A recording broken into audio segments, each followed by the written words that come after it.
Welcome, everybody, to another episode of Pursuit Live. I'm your producer, Chris. Dave has the night off, and Rob is filling in, and in like fashion, he's having technical difficulties. What else would be new if it, everybody is? Yeah, I don't know. It's a thing with Pursuit Live. Somebody's got to have technical difficulties somewhere around, somewhere along the line. So we're gonna push forward with this, but I do want to welcome, please, everybody, give a warm welcome to our special guest this week, a renowned author, and we are really looking forward to this chat, Mr. Kevin Lovegreen. Kevin, thank you so much for joining us. I'm glad to be here. Can't wait to get started. So, before we get started, a couple of quick housekeeping things.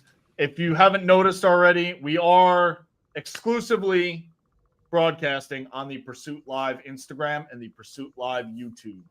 Please, if you're not following either of those pages already, you may be following in the background on the Only Bows page, the Urban Pursuit page, on TikTok, anything like that. It doesn't cost you a dime to head over to YouTube or Instagram and hit that subscribe button. It helps us out a whole lot, and that's where you're going to be seeing the show from now on. We're in season 4 now, and we want to bring you the best show possible. So that's how we're going to be able to do it. Rob, thank you for joining, finally. So if you haven't if you haven't been to the Empire State Outdoor Sportsman Show, you will be able to see us there coming up at the end of February. The Pursuit Live booth will be at booth 201 and 202. We're right near the door. You got to walk by us when you come in. You can't miss it. So if you're in the tri-state area of New York, New Jersey, Connecticut, Pennsylvania, Rhode Island, anywhere in the area that you might be able to make a little bit of a trip and come see us. The show's a good show, and you'll be able to see us. So we're actually kind of hoping to see everybody there.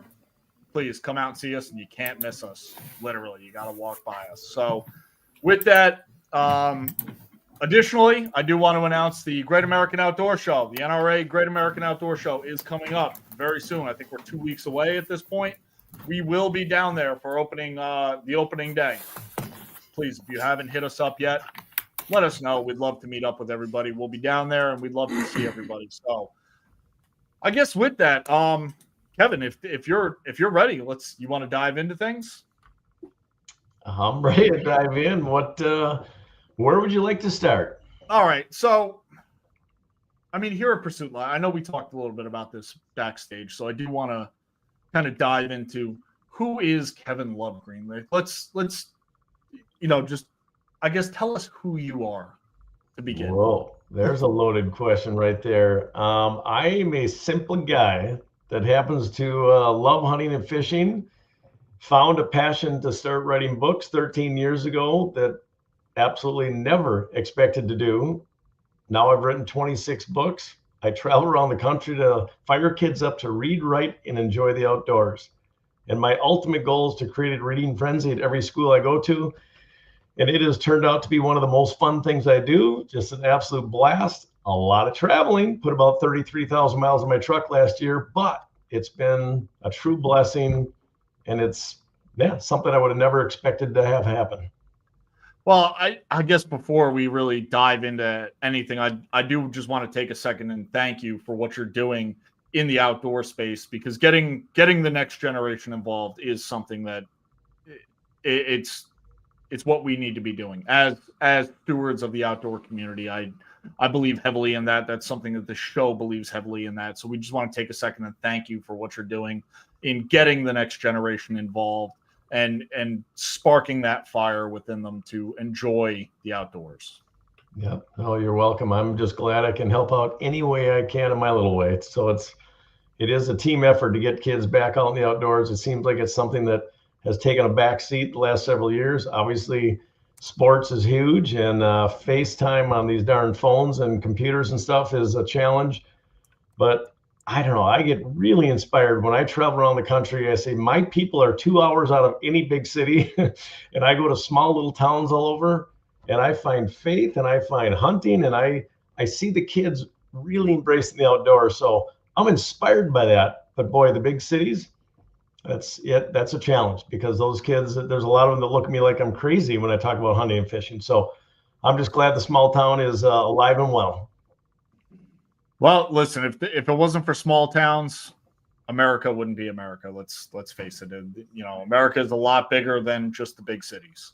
So that's for sure. But again, thank you for what you're doing in the outdoor space. It is a huge effort, and we appreciate what you're doing. So I do want to, I kind of want to dig even deeper into this. So like, I really want to take it back to your beginnings in the outdoors. Like, did you grow up in an outdoor family? Like, what really got you started in the outdoors yourself? Well, I couldn't have been any luckier that both sets of my grandparents had cabins in northern Minnesota. So we were always going to the cabin, and it didn't matter which one it was. We were always in the lake, fishing, swimming, skiing. We all started skiing. I probably, out of a whole bunch of my cousins, I probably was one of the youngest ones that started skiing at like 4 or 5 years old. And then hunting and fishing. I look back and I was just blessed. My both grandparents loved fishing, grandpas. My uncles loved fishing and hunting. It was just something we always did, but definitely my dad was a main push in that. He loved the outdoors. He loved hunting and fishing. He always had us outside, whether we were, cutting wood, or we were building forts, or we were looking for a new spot for a deer stand. We were always in the woods. So that is where the love started, and it just never stopped. My brother and I you couldn't keep us out of the woods. And when we got our first Red Ryder BB guns, look out, those squirrels were in trouble because we were chasing them around all over the place, and it just evolved from there. So that's really what got it started. Lucky enough to have cabins in northern Minnesota, and we were just always on adventures. So as you kind of progressed, growing up in an outdoor family now, what really kind of motivated you to keep going in the outdoors? Because as we, talked about, there's small town America, but a lot of people move from the small towns and they lose interest in the sport or in the passion. What really kept you going all these years, from such a young age up to now? Like, where did you find that spark? I would say that it was simply the passion of finding that animal. I mean, whether it was a grouse or a duck or a deer. I mean, once I started deer hunting when I was 12 years old, look out. I mean, watching a white-tailed buck walk through the woods was about the most exciting thing that's ever happened, and it still is for me. So I think it was easy. I mean, when I got my first pellet gun, and we had a bunch of state roads where we could walk right from our cabin, and I could go out there and get my own grouse. I mean, it was the independence, the excitement, then being out there with my dad, my uncles. There was never a time that I look back that I never thought it was just awesome to be either out in the boat fishing, and it didn't have to be on a boat. I mean, my goodness, my cousins and my brother and I, we'd grab our fishing rods and we'd run down the shores, and I don't know why, but we just found that it was one of the most exciting things to try to catch that fish, or to get that grouse, or when we finally duck hunted, or the animals were just super inspiring for us. And I played sports. We were lucky enough back in my day that we played sports not on the weekend.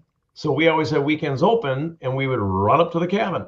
So I think that was a huge thing for us also, that we could do both.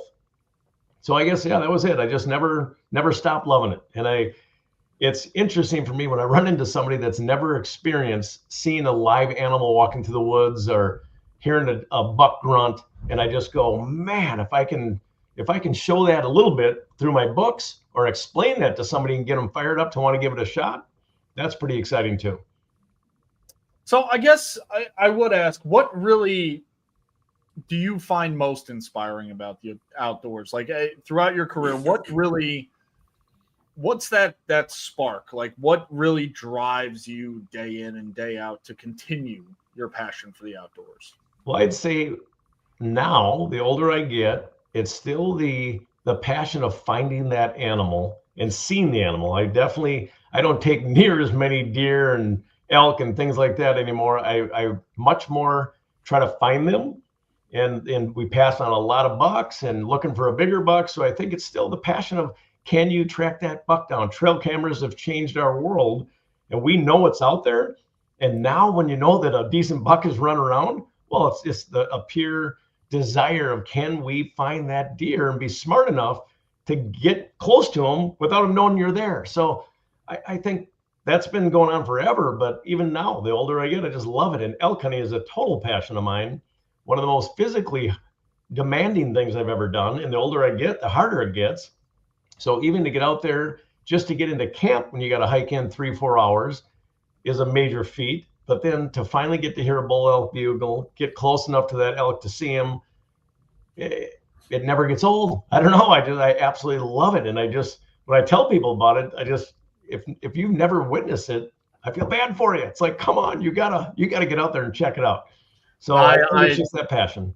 I couldn't agree more. And I do tell people that if you've never heard a bull elk bugle, like when you really hear that guttural scream, it's almost like a life-changing moment. And I couldn't agree more with you. It's something that if you haven't experienced it, it's something that everybody should experience. I do say that about Africa as well. That's something that everybody should experience at least once in their life. But it's the full range of the outdoors there's just so much to explore and to experience. And I'm thankful that we live in a world where we can do this. As my co-host likes to say always, if there was a world that hunting doesn't exist, I don't want to live in it. So I'm with you. I do want to ask you real quick. I asked this of all our guests, and we have a lot to cover, so I do just kind of want to cross this off the board. What are 3 things that you have to carry with you, besides your license and your weapon, obviously, like the obvious things? What are 3 things that you carry in either your pack or your pocket on every pursuit? That's an interesting one. I'd say binoculars. When I think about it, just the first thing that hits my head. I hunt with binoculars always. Doesn't matter what it is. If anybody comes up and they hunt with us, I put a pair of binoculars in their hands and they think, why do I need this? Until you realize that deer that's sneaking through the woods at 60, 70 yards, and you put the binoculars up and you see the deer. So I'd say binoculars might be my number one most important tool that I always have with me. Second, when you're out, anything big game, always a first aid kit with super glue. We've had plenty of opportunities to use super glue on cuts over the years. So I would say a first aid kit is number one. And then I'd say real close to all those is a headlamp. I don't know what we did before without headlamps. And then lately, I'd say in the last 4 or 5 years, Onyx has changed the hunting world. To be able to grab your phone and bring it out there and have Onyx downloaded and be able to share waypoints. That, I'll tell you what, years ago, we'd get an elk down and you'd be on the radio trying to tell somebody coordinates and where you are. And it was one of the biggest challenges just to find that person and that elk. Now, if we can get cell service, boom, and we can send that waypoint, I'll tell you, Onyx has been a life changer also. So those are probably the top things. No, I will say when I first started asking people that question, I was actually asked that question. It was probably almost 2 years ago at this point, and I caught a lot of flack because I still carry a Lensatic compass, and a lot of people like ripping on me for it. And they said, "Oh, you got Onyx, you got GPS, you got this." And I always told them I've had a time when my GPS died, my phone died. I was tracking a deer. I found the deer. I was in woods in the dark. Had I had a compass, I would have been able to get a bearing in the direction I would have needed to go. And it turns out at this one moment, with the last 1% of my battery, I called a friend of mine, said, "This is the stand I was sitting in. This is the direction I went. I found the deer. This is where I think I am. Come get me." So I will say a compass is something I carry, but it's I do ask everybody that question just to find out what everybody else is carrying, just for educational purposes. But I also want to get into, because you've had a lot of experiences, you know, and I want to know, what is one of the most memorable experiences in the outdoors for you? Well, the first thing that hits me right away is I've been elk hunting for 27 years, and I've only killed 5 elk. And I tell you, everyone says, what's your best hunt? All 5 of those hunts. I mean, it's just, you hunt with a bow, you hunt with a muzzleloader. That's what I've done. And to get an elk with a bow after trying for so many years, that's the pinnacle for me. And my last biggest bull that I got, and it just drives me nuts. I tend to get an elk about every 7 to 10 years. It's kind of funny, but anyway, the last big one I got, I happened to be lucky enough to do it with my best friend. Marlon was right next to me. We after like 3-4 days of not seeing anything, we finally had a bull elk bugle, and we raced over there, and he's above us about 100 yards on a knoll. We couldn't get close to him, and after 30 minutes of bugling back and forth, a cow finally ran down the hill right to us, which we never knew was there. And the cow ran right between us, and I thought he was going to shoot, and he didn't, because we can take a cow for sure. And I'm like, why didn't you shoot? He goes, because that bull's going to be coming. We both look up, and here he comes, full blast, literally running down that hill. I'm on my knees, and I knew he was going to come to me, because this has happened too many times when I'm calling that he's coming to beat me up. And sure enough, on my knees, full blast. I had a choice. Do I jump? Do I shoot? And I shot that thing at full blast, 6 steps away. To this day, one of the most exciting things that's ever happened. So I would say that's still my pinnacle of my hunt. Having my best buddy right next to me. He got an arrow in it also. So we teamed up on it, and it was a giant public land bull, and it's hanging on the wall up at our hunting shack, and I stare at it all the time. That's awesome. I love those stories. I guess one of the questions I would ask, and because I've been hunting almost 25 years myself at this point, and you saying that in the last 27 years there was only 5 elk for you. I do like to tell people, listen, if you play this game long enough, you may have more bad years than good years. So what is something that you think in the future that, based on your experience so far, that you can learn from to improve your outdoor experience? Oh, we back? Sorry, you just cut out, so I didn't hear that thing. You're going to ask me a question. You guys were both gone, but now you're back. All right. So I guess, based on all of your experience, I don't know where we cut out, so I'll get right there. It was right there. What is something based on all of your experience that you can draw from, like a lessons learned, that will help you improve your outdoor experience going forward from this point? Yeah, hands down, it's called tenacity. You absolutely, positively have to get up every morning. And I seem to, it tends to be elk hunting because it's such a hard sport, but it doesn't matter if it's duck hunting, grouse hunting, pheasant hunting, whatever it is, you can have bad days, but you know what? Tomorrow's a new day, and you just got to remind yourself, because I've had it happen so many times. 5 days into a hunt, you haven't seen an animal, and you go out in the next 30 minutes on that first or the last hunt of the day, boom, the biggest deer of your life shows up, an elk comes wandering by, you hear the bugle, a huge, a group of elk, whatever it is. So tenacity, keep going. You can't stop. You got to keep pushing. You got to get out of bed. Our motto always is, you can't shoot them from the tent. You can't shoot them from bed. You can't shoot them from your car. You got to get out in those woods. That's it. I don't even know how to build on that. Thank you, everybody, for joining. We'll catch you next week. Let's call it there. But I'll tell you, it's funny. I brought my son out turkey hunting, and he's zero patience. Luke of Lucky Luke's, my series of Lucky Luke's Adventures. Luke is now 24. When he was probably about 10, I took him out turkey hunting a couple times, even maybe a little bit younger, and no patience. And I took him down southeast Minnesota, and I drove down there, and we were staying overnight. I get him out there. I'm like, buddy, this field is so good. Well, literally in 5 minutes, he was bored. Dad, I want to go. I'm like, oh my goodness, no. Like they're going to come any minute, buddy. I'm trying everything in my power to get him to stick around for just a little bit. Literally half an hour, I thought to myself, okay, this isn't worth it. I don't want to ruin him, right? Let's just get out of here. Literally, we stood up, walked over the hill, and there was 15 turkeys all walking right over the hill right to us, and they all ran away. I looked at them and I said, buddy, there's your first lesson. We gotta just be patient. We gotta put our time in. We gotta wait. And so I guess maybe patience is the other very big key to this whole hunting curveball, is that, boy, the more time you spend out in those woods, the luckier you're going to get. I don't even know how to build off that. So I guess at this point, I don't know about you guys. We got a lot to cover. Why don't we dive into Kevin, the author? All right. Well, what would you like to know? Rob, if you're up for it and you fixed all your technical difficulties taking place of Dave. So let's take it away here. So basically, how did, the Adventures of Lucky Luke, how did this all get started? Where did you start with it? Just let's hear the very beginning, like how this all started. Yep.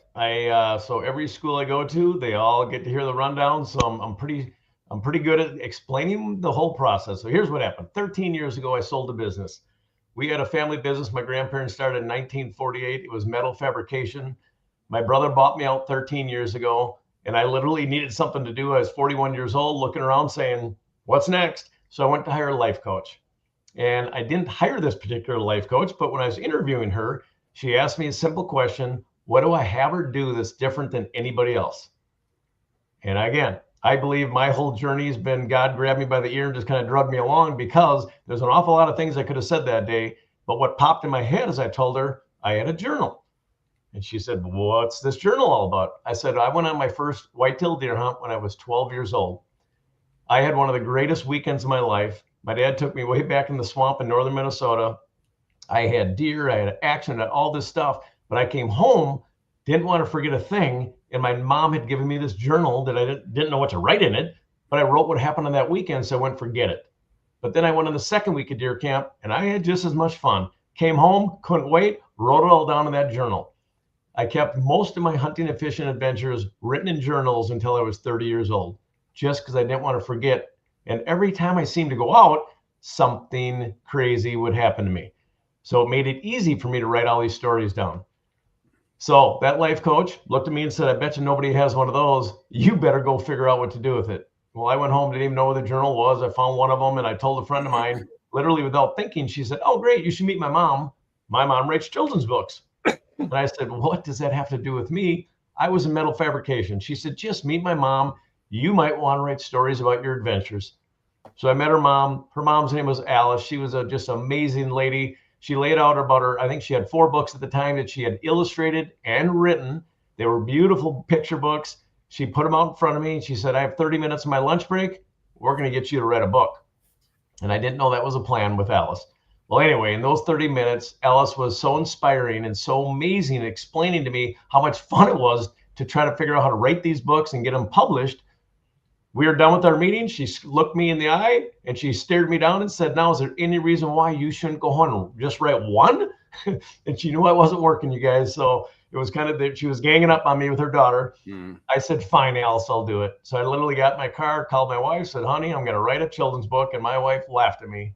She had no clue. I didn't have a clue. Nobody thought I could ever do this or why I would even do it. But I literally came home and I sat down so excited to write about my first whitetail deer hunt. And probably, I don't know, just a couple of days, I wrote like 50 pages of the swamp about my first whitetail deer hunt.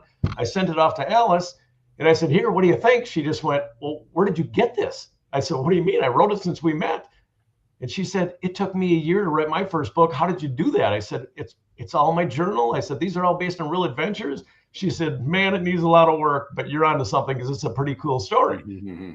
That was it. And so because of the little nudge from Alice and my journal, I just, I started writing and I just could not stop. My kids' teachers heard that I wrote a couple books. So actually it was just the first book, The Swamps. I went into the schools when my kids were probably 3rd, 4th grade, and I was reading the story to them. And I'll never forget, even before it was a book and I had a transcript, they asked me to read the story. And I'm done. And I told the kids, I'm really sorry, you guys, we don't have any pictures to show you yet, but eventually we're even going to have pictures that are going to match the story. And one little girl raised her hand and said, I don't need pictures. The way you explained it, I could see it in my head. And I went, oh my goodness, is this real? So it was just so exciting that the kids actually liked it. And then I just couldn't stop. Then I had all these stories that seemed like they're just waiting to be written. And I just started flying through them at the beginning. So that's how the whole thing started. I'd like to hit on that real quick. This is the story I've been reading to my daughter. We've read it now a few times. And that little girl couldn't be more correct. As I'm reading this story to her, and she's just learning to read now. So, you know, I'm trying to help her sound the words out and everything else like that. But it's like you can picture yourself going through those exact same experiences as the two girls in First Deer Cheer, and talking about, you know, pulling up first thing in the morning, you know, and, you know, dropping off your friend. He's going to his stand. You're going to go a little farther, and just how you explain everything, you can literally put yourself there, you know, and that for me is what really makes it special, because so many people can relate to that, you know, who've done this, and that's special. You know, you have something absolutely incredible here that I haven't seen with anybody else. So once again, thank you again for coming on with us, because what you're doing is incredible, and really teaching a lot of the young kids something special. So, well, I appreciate that. And for anybody that knows me, especially the ones who went to school with me, I failed every spelling test I've ever taken. So that is where you realize that how God is special, because the only reason I'm pulling this off is because somebody is helping me do it. Because yes, I love telling stories. The neat thing is that somehow I can picture myself being Lucky Luke. And a lot of times Lucky Luke is me. In that First Deer Cheer story, I'm Dad. And I'm trying to explain how I think Crystal's going to feel and Megan's going to feel when they're out there in the deer stand. Yeah, I've been extremely blessed with the ability to somehow explain that story. And usually I get excited when it's the first time they're out there. And I try to go out of my way to see what would a kid be seeing for the first time. And yeah, it's just a blast. Like I said, I couldn't be more blessed. It's so much fun when I hear the kids get excited about it. And that is one of my favorite books, by the way, First Deer Cheer. It's Crystal, my daughter. She's 27 now. We've been hunting together since she's 10. She loves deer hunting. Even this year again, I'm out there looking for a deer for her. And I took all the years we hunted together and put it in that story. Man, that was fun for me to write. That's awesome. Now, how many books do you have in the whole? Yep. So I got 26 so far. There's, what is there now? 24 Lucky Luke books, and I wrote 2 faith books. Graham introduced me to my friend Jesus and Give Faith a Chance. So there's 26 total. Very nice. And they're all coming from your hunting experiences? And they are, but I'll tell you, something really exciting happened is I got crazy now last year. My brother lives down in Florida now, and I said, you know what? We got to go out. We got to go tarpon fishing and shark fishing.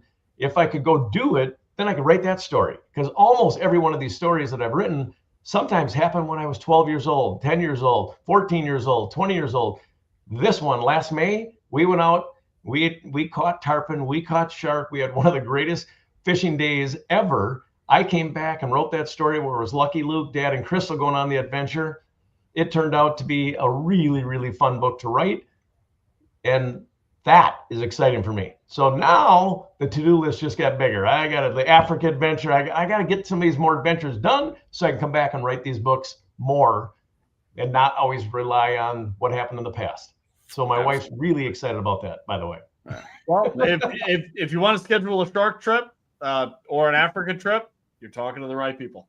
Okay, I want to. No, I absolutely. Before COVID, Crystal and I and my wife we were talking about we were going to go do it for sure. Crystal was trying to investigate the animals that would be, politically correct to shoot. We didn't want to get anything, too crazy. And then COVID hit, and then she got married, and now she had a child. And so it's been kind of put on hold. But my wife and I want to go on the adventure. I want to bring her with. I want to do it. I think there's no question that there should be multiple books on Africa because I probably know 5 people personally have done it. Everybody comes back and says it was the greatest trip of their life. I keep hearing that. I did no comment. So Chris, how many times have you done it? I don't know. I've only been once, but it's pretty much going to be an every year thing from okay. From You've got a contract. there's so much to do. Like we have Portugal on the list. There's Montana in August. We've got Greenland on the list. There was Alaska. I ended up having to cancel an Alaska hunt last year. So there's only so many places and so much time. South Georgia. Right. South Georgia. See what I mean? There's only so much time. Yeah, we went to my brother and I went to Missouri this year bow hunting for deer because we just haven't had a great luck on our property in Minnesota. We've got such a wolf problem that our mature bucks have kind of disappeared. So we went down to Missouri. We did see some decent deer, didn't get a shot at them. But yeah, that's the next thing too, is just, again, not getting any younger. So looking for those adventures so we can, keep seeing some of the bigger animals if you can get a chance to find them. But Africa is definitely on the agenda. We're going to do a Alaska fishing trip this year for the first time. We got 12 guys lined up. My son Luke and I and my brother and his 2 kids and a whole bunch of us, and we're going to go and do that. And I sure hope I can come back and write a book about that one too. We're going to do out in the ocean one day and then 2 river fishing days, and I can't wait. Obviously, Alaska is Alaska, and it seems like the adventures are always awesome. I've been fortunate enough to be able to go to Alaska a couple times. My parents brought me up, and those are experiences that I'm never going to forget. And we actually went for king salmon. Like we went fishing. Apparently we were the only charter that day that got anything. And we caught about 6 or 7. We ended up giving them to the captain because we couldn't take them home. But I'll never forget it because he actually cut it open and then gave us the fish eggs. And we sat there eating them fresh right out of the fish. I mean, they were still warm. Like it was, it was good. It was very salty. You're going to love it. You will absolutely, there's so much to do in the great outdoors. There's so many places there, I don't know. I just, like Chris said earlier, if there's a world without hunting, I don't want to be in it. And that's a tricky part too, because fall is short. People think, you got all this time to hunt.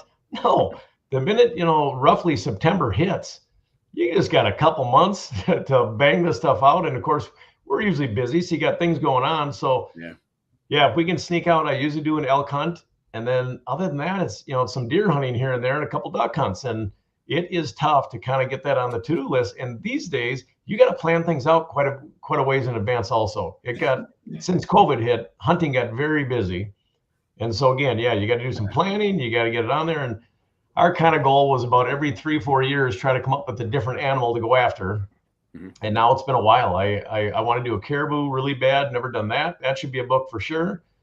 And I just get sucked into elk hunting because I love it so much. My cousin lives out in Colorado, so we just kind of keep doing that. But there's got to be room for another hunt out there. Well, I will say, Kevin, you're checking a lot of boxes here with us. So Africa, mind you, is best actually in May, June, and July. Right. No, I love that part. Plenty of time. Same thing with Portugal. And if you're looking to do a caribou, I mean, we'll keep you in mind when we head to Greenland. Yeah.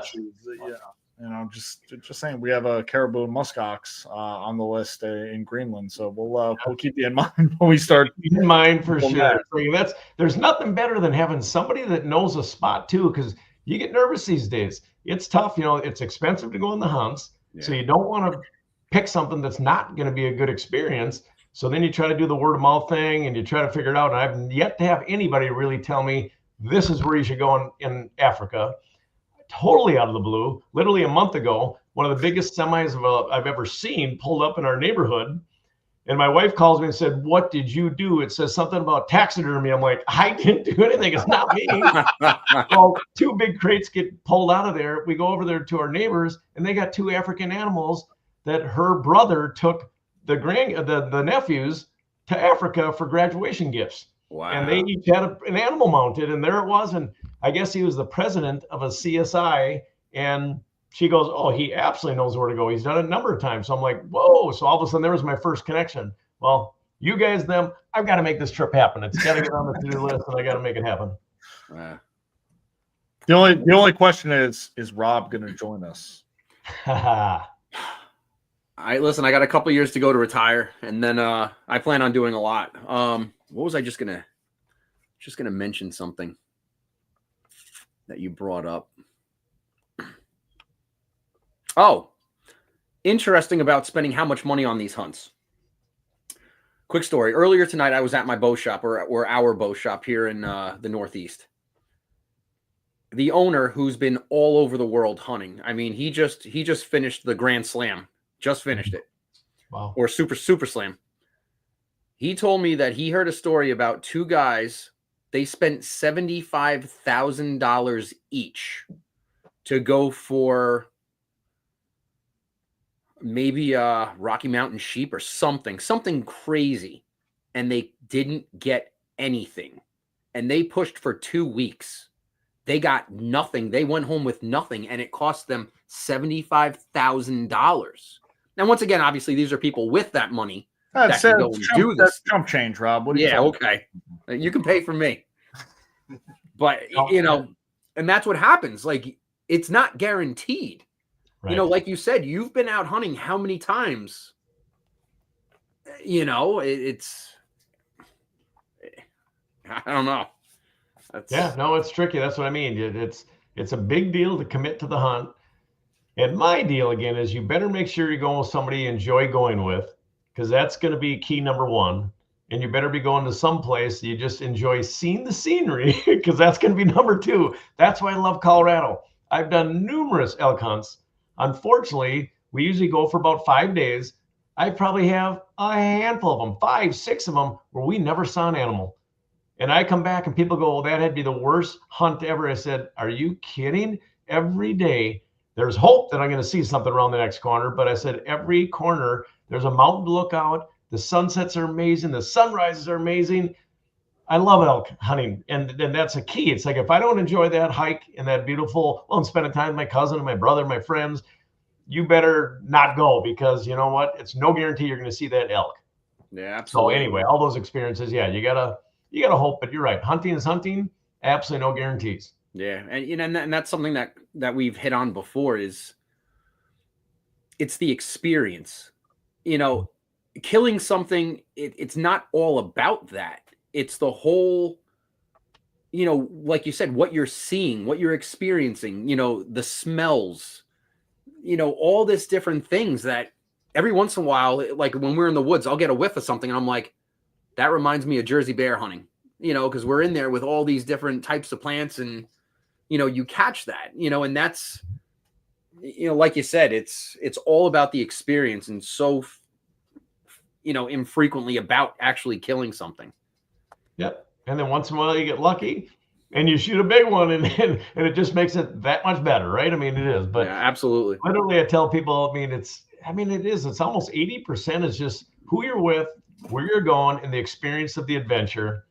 And again, I think the older I get, the more I really just appreciate that time that you can enjoy this amazing outdoors that we have, wherever it is. Well, I do want to jump in real quick, Rob, before we kind of shift gears here, as far as cost. And I know everybody is probably I probably rode the treads right off of these tires, but the cost of going on some of these hunts, and a lot of people, they look at it as, you know, traditionally cost prohibitive. Believe it or not, going, you know, the hunts that we're looking at in Portugal, Greenland, what we just went on in Africa, what we're continuing to plan in Africa, it's cheaper than going on an elk hunt in Colorado. It is cheaper than going on a whitetail hunt in Texas.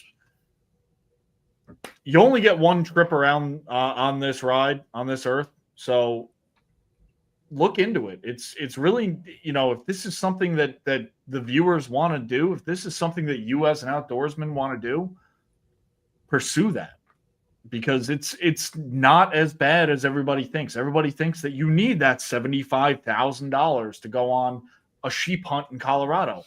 Well, you might, but if you want to go on an African safari or go hunt the tundra or the ice shelves of Greenland, the mountains, in Iberia, it's really not all that expensive, all things considered. you want to talk about it more, please feel free to message me. I'd be happy to talk about it with anybody, but it's not as cost prohibitive as everybody would think. And, you know, for the experience that you're getting out of it, it is well worth the money. I love it. Nope, it's on the to-do list. I'll be talking to you about it after this for sure. I hope you got all night, because I definitely do. Love it. But go ahead, Rob. I'm sorry for interrupting you. No, God, what else? What you have any other trips coming up soon, or? As far as, well, what I'm doing now is I'm traveling around the country visiting schools. And last year I did about 96 visits, and that was way too many. I ran myself ragged.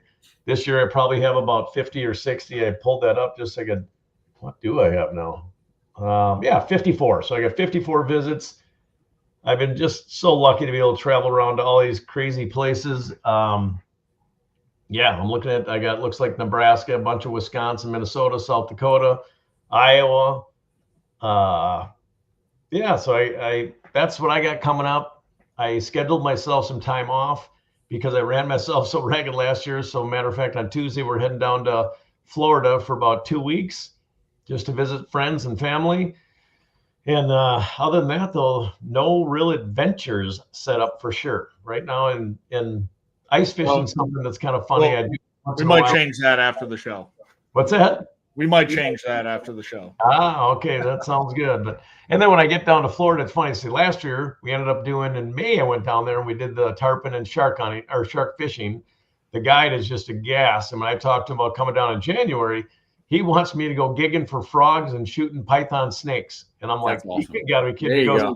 And so when we wrote the book, they helped me, him and his wife did a great job of helping me kind of edit the book to make sure I was talking the right language. And once he saw how it came together, that I did it, and then how I wrote the book with the kids involved, he's like, we got to do more of these things. He goes, I got so many things down here in Florida you got to do. So I still may look him up in the next couple of weeks when we go down there and just see if there's another little adventure we want to pull off. But we'll see if there's something else that comes up. Got to do some pig hunts down there. And I've never done a pig hunt. My goodness. Lucky Luke has asked me a million times, and somehow we've never pulled it off. I said, Texas for a couple of school visits. And when I talked to them about pig hunting, they're like, I go, can I come back down? Can we schedule, figure out how to do a pig hunt? They're like, you want to plan it? I go, what do you mean? He goes, we don't plan pig hunts. We just go shoot them. But we've never done it. So we might know a guy. What's that? We might know a guy. Just got to do it. I know the kids would love it if we could pull off a fun pig hunt and make a great adventure of it. And that would be a really fun book to write. Absolutely. I'm looking forward to that one already. Yeah, I know you haven't done it yet, but that's going to be another great one that I can relate to. Well, you never know. Maybe we can plan the adventure and little Robbie and Lucky Luke. There you go. Just saying. So I do want to dig a little bit more into the process. Now, one of the things that I will preface this, and everybody hates me when I get into this, professionally, I'm an engineer. That's what I do. I dig into things. So I do want to get into the whole process, start to finish, from you generating an idea to actually going to print, of, everything that's involved with publishing a book. Yep. Happy to do it. So one of the things I love to do when I go into the schools is do a little education along with the entertaining. So part of the education spot is to show them the team and the effort it takes me to get a book published. And so really at the end of the day, it's a matter of me finally coming up with an idea. And usually it pops in my head and I jump up at 4 o'clock in the morning. I race down here to my little spot in my office and whammo, I just start going. And once I attack, the story usually evolves and starts flowing pretty easily for me. And sometimes it takes me a long time to realize that book should have been written. And even though the experience happened, I'm like, oh my gosh, like catching Big Bubba. My brother and my cousins and I used to go take our bikes, hop on our and throw our fishing rods on our back, and we'd take off. We'd go to these local lakes in Bloomington, Minnesota, and we'd catch bass. We had a blast. Well, why did it take me so long to write that book? So anyway, the idea is to sit down and make myself write. That's the other thing I'll tell anybody that wants to write about. My goodness, if you schedule yourself writing and say, I'm going to at least write for half an hour each day, or pick 3 days a week, I don't care what it is, you can't believe how much you'll get done by simply starting. So that's my goal, is just once I start, make myself sit down and keep writing. And my go-to time is in the morning. Usually it takes me, I wrote Shark On probably in 10 days of really sitting down. I now write for about hour and a half to 2 hours is kind of my max. Back when I started, you couldn't stop me. I could write for 6 hours straight and forget about drinking a glass of water. I mean, I would go and I couldn't stop. But usually now, because I write 1 to 2 hours, give me 10 days, give me a couple weeks, and I can usually get the story close. And then I go back and then I just really dig in and try to make it, I have a blast now, really trying to get the details and seeing if I can just, pull that story and bring it to life. And so I spent a lot of time doing that. Then the next, I'll jump around a little bit, but what I have now learned is my illustrator, Margarita, and Jay, who's been with me also a long time and does most of my designing, and I'll explain that. They do the covers, and Margarita usually takes 2 months to get a cover done. And that doesn't mean that she's going to work on it for 2 months, but she's busy. So I've learned now that the minute I start writing that book, I try to think of what the cover could be, and I want to get it to Margarita as fast as I can. So I'm not waiting for her, because I'll tell you what, 10 months can go by like that if all of a sudden you're waiting for a couple months for the cover, and a couple months for a few inside pictures, and a couple months for the editing. So I try to keep the team all of a sudden attacking the minute I think I'm getting really close to getting it done. So she's working on the cover. I'll then work with Angela, who's my editor. And that's, it's turned out to be a really, really enjoyable process for me, because Angela and editors are magical. They make us authors look way better than we are. I get her the story. I don't care if I've gone through it 20 times. She always makes it better. She always makes it flow. So that process, we go chapter by chapter. She sends it back to me. She makes a bunch of changes. I go back and I redo it. And usually each chapter will do 2 to 3 shots, and then we jump to the next one. That whole process takes about 2 months. And by the time you're done with that, then we bang it off to Jay, the designer.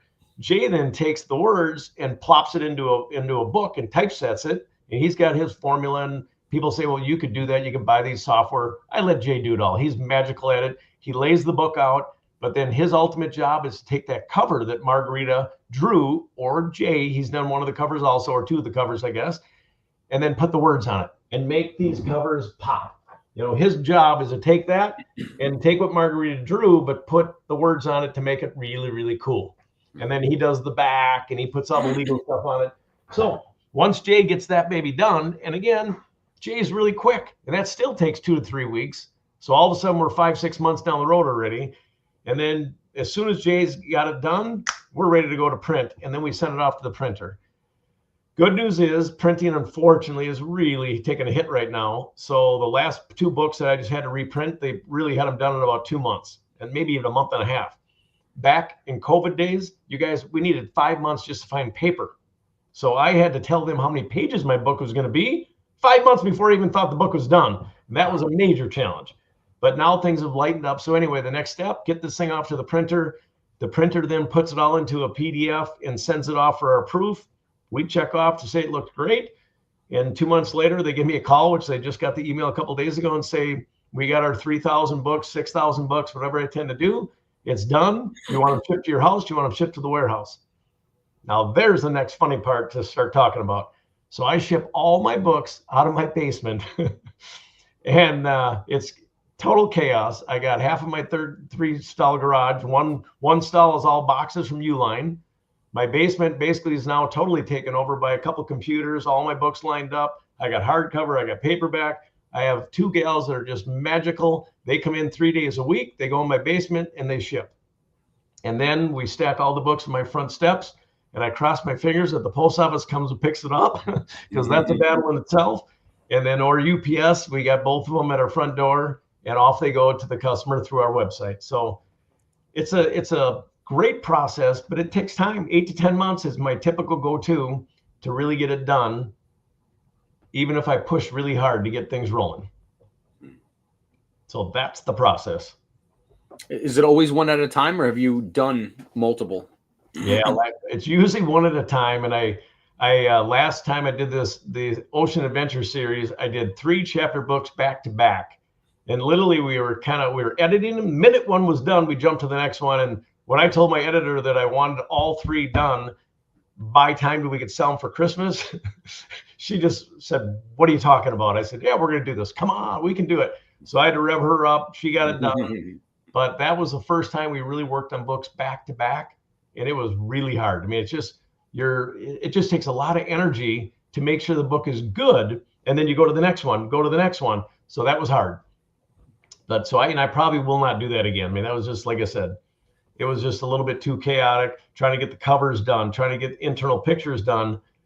Everyone was working really hard to make it happen. And it's one thing if I didn't care that they were done at a certain time for the holidays, but also we had a deadline and everyone was going crazy to get them all done. So we probably wrapped all those books up in about 5 months, and that was chaos.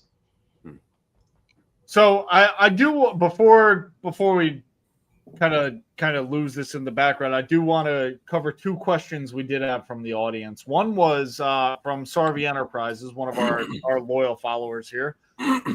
What is the most memorable hunt that you have? Like, what was your favorite hunt? Yeah, the most memorable, I think we even touched on earlier, is the biggest elk that I got. Was that was the hunt. We were bow hunting. We haven't seen elk. My buddy and I are walking together, and we hear the bull elk bugle, and all of a sudden it's a game on, and he was a giant 6x6, huge eye guards. I mean, we're talking, I don't know, they're 20 inches long. Shit. And he's 100 yards above us. One come down, he's ripping a tree apart. I'm ripping a tree apart. I'm bugling, he's bugling. I'm making him matter. It went on for 30 minutes, which that alone was worth the whole hunt right there. But then to have him finally commit to running down that hill and seeing that giant bull coming at me with his eye guards in front. And again, at that point, I had to jump or I had to shoot, and he was going to run me right over. And I still look back on, there was not a chance I'd jump out of the way. An arrow was going to get thrown one way or another. I was going to get this elk. And that was by far, I'd say, my most exciting moment. And matching that, my same buddy, he'd already shot an elk we were muzzle loading. So he was with my video camera walking right behind me. We got into a huge herd of elk. They were bugling like crazy. We could hear all the cows going off, but it was super thick woods, all pine. And we're tiptoeing up this mountain. And any minute, we just know we're going to walk into this whole herd. And all of a sudden, he grabs me by the shoulder, spins me and looks. And here's a big, giant 6x6 walking up to the herd. And it ended up being a satellite bull. And I ended up getting that at about 40 yards with my muzzleloader, with him standing behind me with the video camera going. And I'd say, again, those are my 2 absolute hand-down coolest moments ever. You still have the video? Oh, yeah. Somewhere. I laugh. I took a lot of video over the years, and I got it all stacked up someplace. Now I know the name's written on it, so it'd be a matter of going back and trying to find this stuff. But yes, that was that was a great day. And then that elk, he was a huge 6x6, but the bull, he wasn't the herd bull. And my cousin who lives there got to go back the next weekend, and he swore he saw the 7x7 come out with about 30 cows. So that was the bull. But when the taxidermist took the hide off, I found an inch chunk of antler stuck in his skull from him fighting. And I still got that baby downstairs in my workbench. It's super cool that thing was out there. And can you imagine the amount of force that it would have taken to penetrate his skull and have an inch chunk of tine break off? Crazy. So anyway, those are my 2 hands down most memorable hunts. So we do have another question, and this is actually from our co-host that couldn't make it tonight, but he does say, and I guess this takes us to a perfect point in the show. It's what's the best way to purchase your books or to find your content? Yeah, kevinlovegreen.com. That's it. I've got a website. We've spent a lot of time and energy to get this website looking great. We promote it a lot. So kevinlovegreen.com is the best way to go, and all the books are on there. I usually give great discounts on sets, and yeah, that's where you'd want to go. Well, I mean, I want to make a personal request for a first edition signed copy of the Africa book. There you go. You got it. You got it. You helped me figure that hunt out, and you got the first copy of the first book. Done. You hear Ain't no more. Done. It's funny. We're probably going to be seeing them in a couple of weeks, right? Yeah, there you go. There you go. I mean, he doesn't live too far from me. I mean, if he wasn't sick right now, he'd probably be over here hanging out. So, very nice. Yeah, well, I'm definitely going to be picking up a couple more of your books from the series. So, yeah, my daughter loves them, and that's real life. So what you're doing, like I said, is really special. So thank you for everything that you are doing. I appreciate it. I love it. I put Crystal in almost all the books, my daughter, and I love girl power in the books. And it's just something that evolved. I mean, even from the very first book, The Swamp, the way the whole story went, I missed a giant buck and I skinned his hair and the whole thing happened. And then the next day, my friend's aunt shoots a 22-point buck. To this day, the biggest buck anyone's ever shot in that area. And she'd killed a lot of big bucks in her day, but this thing was giant. And the key is I wrote the story that way, and everyone thinks it was my buck that I missed. It really wasn't, but I made the story kind of work that way. But I had the aunt in there, and my editor said, you can't make somebody from the outside be the hero. No way.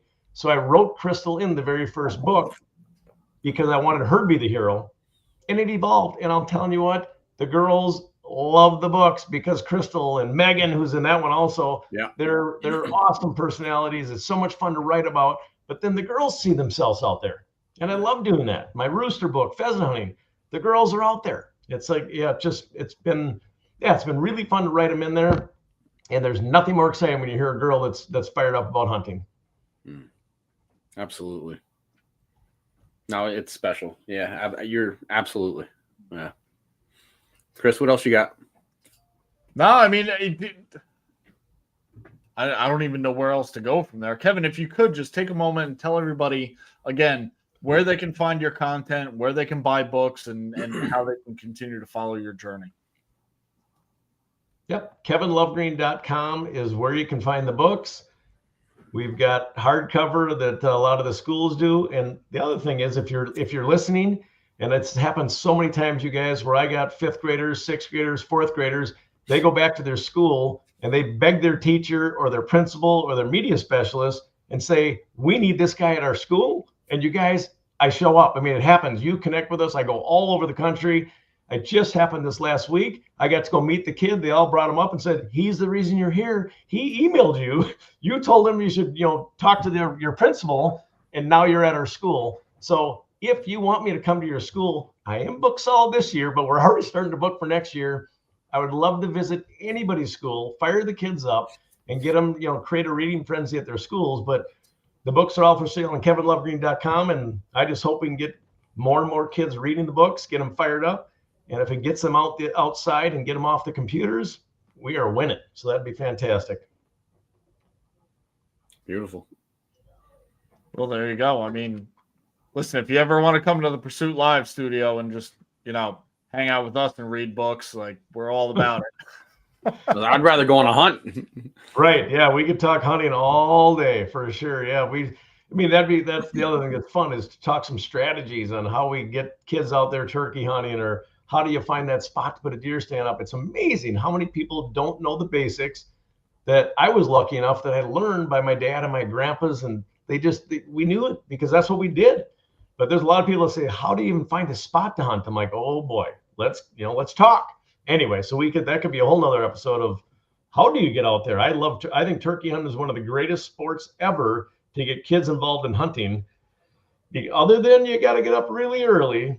But when you hear turkeys gobbling, usually the weather's fairly decent, and there's not much else going on in the springtime, I think turkey hunting can be a really fantastic way to just introduce a bunch of kids to the outdoors. Absolutely. So we can try to do that too sometime. Well, I guess having them gobble back at you, that's a rush. Yes, absolutely. That's exciting, especially when it's all quiet and then all of a sudden you hear them just explode. Yep. And sometimes they're roosting right behind you and you don't know it because you tiptoed in the dark, and there's just so many magical things about it. And it's just fun, and watching kids' eyes light up when they finally get their first turkey. And oh my goodness, I love that. I think it's a blast. That's awesome. Well, with that, we're right at that hour mark, so I don't want to take up too much of your time, Kevin. I do want to give you one more opportunity. Please just tell everybody where they can find your content, where they can purchase books. And Yep, kevinlovegreen.com. That's it. Jump on the website, and it makes a great Christmas present, birthday present, and grandparents seem to be loving it. We got fishing with dad, fishing with grandpa, fishing with mom, picture books that the kids our parents and grandparents can read to the kids, which is really fun for me at my age because we just got our first granddaughter and a lot of my friends are starting to have kids. So I've given away a lot of fishing with grandpa books. And then of course we just have the chapter books that evolve all the way up to kids that are probably in 8th grade. Even there's a lot of the kids that read it, but 2nd to 6th graders seem to love the books. We got 19 chapter books from, fishing to turkey hunting, to elk hunting, mule deer, moose. We've got all kinds of them. So hopefully the kids can start and just keep on rattling through and read all the books and just get out there and have some fun. And everyone knows I try to explain to them, don't forget that every single time you finish reading a book, they just got smarter. So I hope these kids just start picking up books, find books that they love to read, and keep on reading and keep on getting smarter. So I think that's about it. Well, and if there's any lesson to this, kids, if you're watching, you don't have to be an English major to write books. And I will tell you, I was terrible at math, and I'm engineering now. So just saying, stay in school, keep it going. That's all you need. But Kevin, thank you so much for taking the time out to chat with us tonight. I'm sure that we're going to chat again in the future. Please don't go anywhere after the show because we have a lot of hunts to plan after this. So if you're not following Kevin, please just check out Kevin on Instagram. It's at Kevin Lovegreen. You won't be disappointed. Same thing for Pursuit Live, at Pursuit Live on Instagram or YouTube, at Pursuit Live Official on Instagram. It doesn't cost you a dime to hit that follow button. Please smash that button. Helps us all out a lot, and it helps us produce better content for all of you. So Kevin, again, one more time, thank you so much for taking the time out tonight. Rob, thanks for having me, guys. I greatly appreciate it. Thank you. And Rob, thank you for filling in, even though you had all these technical issues. However, if you're filling Dave's slot, you have to. It's standard. That's how it goes. So thank you, everybody, for tuning in. Tomorrow, we will be at the American Outdoor News dinner. If you're going, you're going to see the whole Pursuit Live team there. We're coming out in force, and we're looking forward to seeing everybody out there. If you're going to Great American Outdoor Show, Harrisburg, we will be there for opening day. Please reach out to us. We'd love to meet up with everybody. Afterwards, we'd love to, sit down, have a few drinks, and just chat it up. That's what we're here for is the people. So with that, New York Empire Outdoor Sportsman Show coming up at the end of February. Pursuit Live will be there. You can't miss us. If you're walking in the door to that show, you're going to walk by us. So please stop by. Kevin, again, thank you so much for taking the time out. Rob, I'll see you tomorrow. With that, everybody, we'll catch you again next Friday, 8 p.m. Eastern, right here on Pursuit Live. For those of you that are still out there, be safe, shoot straight, and good luck.